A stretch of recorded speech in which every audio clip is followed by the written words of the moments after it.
कहानी का आगाज तारीख के एक ऐसे स्याह और खौफनाक बाप से होता है जिसे दुनिया से हमेशा के लिए छुपा दिया गया। साल 1944 जब दूसरी जंग अजीम अपने सबसे खतरनाक मोड़ पर थी। हिटलर की जर्मन फौज यानी नाजी चारों तरफ से हार के दहाने पर खड़ी थी। अपनी उस यकीनी शिकस्त को फतह में बदलने के लिए नाजियों ने एक ऐसा खौफनाक और शैतानी रास्ता चुना जो पूरी इंसानियत की तबाही की तरफ जाता था। उन्होंने काली दुनिया और जादू टोने का सहारा लेने का फैसला। स्कॉटलैंड के एक सुनसान और ठंडे जजीरे पर मूसलाधार बारिश और कड़कती बिजली के दरमियान एक कदीम और खंडर बन चुकी चर्च के अंदर कुछ ऐसा चल रहा था जिसे देखकर किसी की भी रूह कांप जाए। इस खौफनाक मिशन के पीछे ग्रेगरी रॉस्पोटन था, एक ऐसा लाफानी और शैतानी जादूगर जिसने कायनात की सबसे तारीक ताकतों से हाथ मिलाया था। रॉस्पोटन के साथ उसके दो सबसे वफादार साथी थे। पहली थी एलिसा वोन हाफस्टीन, एक इंतहाई बेरहम खातून, और दूसरा था कार्ल रूप्रिचेट क्रोनन, नाजी फौज का एक ऐसा खामोश कातिल जिसका पूरा जिस्म गोश्त का नहीं बल्कि घड़ियों के गातियों, लोहे के पुर्जों और काली वीडिया का एक खौफनाक ढांचा था। इन सब ने मिलकर एक अजीब व गरीब मशीन तैयार की थी जिसे आई ऑफ जिहाद कहा जा रहा था। रॉस्पोटन का मकसद इस मशीन के जरिए कायनात के दूसरे छूर पर कैद 7 तबाहकुन देवताओं यानी औगदरो जहाद को आजाद करना। रॉस्पोटन ने जैसे ही अपने शैतानी मंत्र पढ़ना शुरू किए, मशीन से सब्ज रंग की एक खौफनाक रोशनी निकलने लगी और आसमान पर एक बहुत बड़ा बॉन्डर उठ खड़ा हुआ। पोर्टल के उस पार से खलाई राक्षसों के खौफनाक हाथ जमीन की तरफ बढ़ने ही वाले थे कि अचानक अमरीकी फौजियों की एक टुकड़ी वहां धावा बोल देती। इस टुकड़ी की क़यादत एक नौजवान बरतानवी प्रोफेसर ट्रेवर ब्रोटनहम कर रहे थे जो माफौकुल फितरत ताकतों के माहिर थे। गोलियों की बौछार और धमाकों के दरमियान प्रोफेसर ब्रोटनहम ने अपनी जान की बाजी लगाकर एक हैंड ग्रेनेड उस मशीन के अंदर फेंक दिया। एक जोरदार धमाका हुआ और पोर्टल की ताकत उलट गई। पोर्टल ने रॉस्पोटन को अपने अंदर खींच लिया और वो हमेशा के लिए गायब हो गया। नाजी वहां से भाग खड़े हुए, लेकिन उस मलबे और धुएं के दरमियान से अमरीकी फौजियों को एक छोटे बच्चे के रोने की आवाज आई। जब उन्होंने पत्थर हटाए तो वहां एक अजीब व गरीब बच्चा था, पूरे लाल रंग का, माथे पर 2 छोटे सेंग और उसका सीधा हाथ भारी और ठोस पत्थर से बना हुआ था। प्रोफेसर ब्रोटनहम ने उस बच्चे को गोद ले लिया और उसका नाम रखा हील बॉय। अब कहानी 60 साल आगे यानी साल 2004 के जदीद दौर में आ जाती है, जहां हमारी मुलाकात एक नौजवान FBI एजेंट जून मेयर्स से होती है। मेयर्स का तबादला न्यू जर्सी की एक ऐसी इमारत में कर दिया जाता है जिसके बाहर कचरा मैनेजमेंट का बोर्ड लगा हुआ था, लेकिन असल में वो BPRD bureau for paranormal research and defence का खुफिया हेडक्वार्टर था। वहां मेयर्स की मुलाकात बूढ़े प्रोफेसर ब्रोटनहम से होती है। प्रोफेसर मेयर्स को इस खुफिया तहखाने के सबसे महफूज कमरे में ले जाते हैं जहां 1 फुट मोटे टाइटेनियम के दरवाजे लगे हुए थे। जैसे ही दरवाजा खुलता है, अंधेरे में से 2 सुलगते हुए अंगारों जैसी आंखें चमकती हैं और एक बहुत बड़ा सुर्ख रंग का जियो सामने आता है। वो हील बॉय था जो मेयर्स को देखकर अपनी भारी आवाज में कहता है, तो क्या तुम नए लड़के हो? जून मेयर्स खौफ और हैरत के मारे पीछे हट जाता है, लेकिन हील बॉय बस एक गहरी सांस लेता है, अपने पत्थर के भारी हाथ से एक सिगार निकालता है और उसे सुलगा कर धुआं उड़ाने लगता है। प्रोफेसर ब्रोटनहम मुस्कुराते हुए मेयर्स को बताते हैं कि हील बॉय देखने में जितना खौफनाक है, दिल का उतना ही नरम है और उसे चॉकलेट और बिल्लियां बेहद पसंद। मेयर्स को BPRD के दीगर अराकीन से मिलवाया जाता है जो आम इंसानों जैसे बिल्कुल नहीं थे। एब सेपियन, एक इंतहाई ज़हीन, पानी और जमीन दोनों पर रहने वाला इंसान नुमा जियो।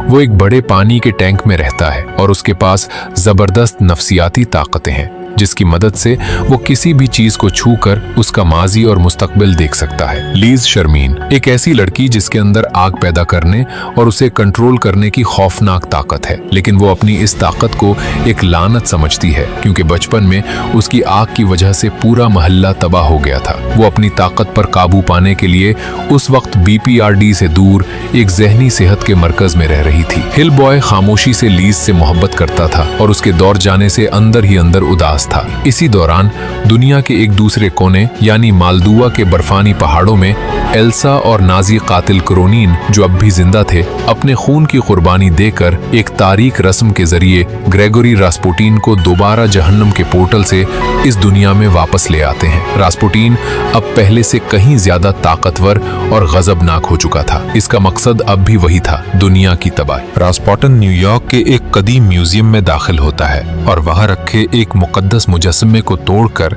एक इंतहाई खौफनाक और लाफानी राक्षस को आजाद कर देता है, जिसका नाम था सामियल, जहन्नम का कुत्ता। सामियल एक ऐसा मॉन्स्टर था जिसे रास्पुटिन ने एक खास जादुई ताकत दी थी।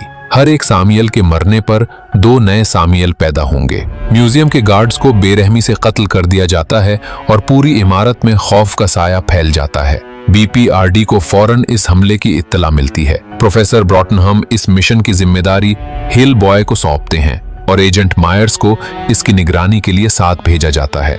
मायर्स के लिए यह फील्ड में पहला माफौकुल फितरत मिशन था। जब हील बॉय, मायर्स और एब सेपियन रात के अंधेरे में म्यूजियम पहुंचते हैं तो वहां का मंजर हौलनाक था। एब सेपियन अपने हाइड्रो सूट में पानी के रास्ते इमारत के निचले हिस्से की तलाशी लेने लगता है, जबकि हील बॉय अपनी पसंदीदा बड़ी बंदूक, जिसे वो स्मार्टन कहता था, लेकर म्यूजियम के मरकजी हॉल में दाखिल होता है।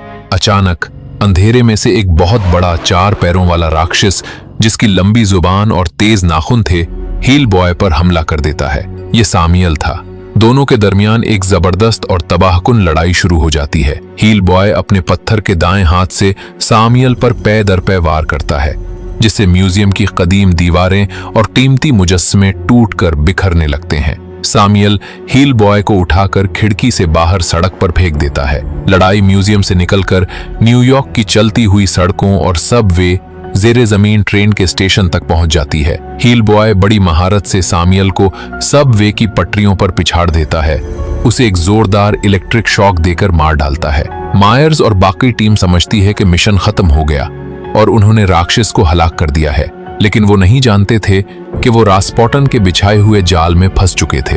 जैसे ही सामियल की लाश ठंडी होती है, रास्पुटिन का जादू काम शुरू कर देता है और इस एक राक्षस के जिस्म से 2 नए और इससे भी ज्यादा खौफनाक सामियल जन्म ले लेते हैं। खेल अब मजीद खतरनाक हो चुका था और हील बॉय को अंदाजा हो गया था कि ये लड़ाई इतनी आसान नहीं होने वाली। सामियल के 1 से 2 होने के बाद BPRD में तनर से बढ़ चुका था। हील बॉय जिस्मानी तौर पर जितना ताकतवर था, लेकिन उसका दिल उस वक्त टूट गया जब उसे मालूम हुआ कि लेस शर्मीन एजेंसी में वापस आने के बजाय अपने जहनी सेहत के मरकज में ही रहना चाहती है। हील बॉय उससे मिले बेचा था, इसलिए वो एजेंट मायर्स के साथ इस मरकज का रुख करता है। हील बॉय बराह रास्त लेस के सामने नहीं जा सकता था क्योंकि दुनिया उसके वजूद से नावाकिफ थी, इसलिए वो इमारत की छत पर बैठकर खिड़की के बाहर से मायर्स और लेस को बातें करते देखता है। जब वो मायर्स को लेस के करीब और उसे हंसते हुए देखता है तो हील बॉय के अंदर हसद और गुस्से की आग भड़क उठती है। उसे लगता है कि वो एक राक्षस है जो कभी एक आम इंसान की तरह मोहब्बत हासिल नहीं कर सकता। इसी रात जब लेस अपने कमरे में अकेली होती है, रास्पुटिन एक साए की तरह वहां नमूदार होता है। वो जादू के जरिए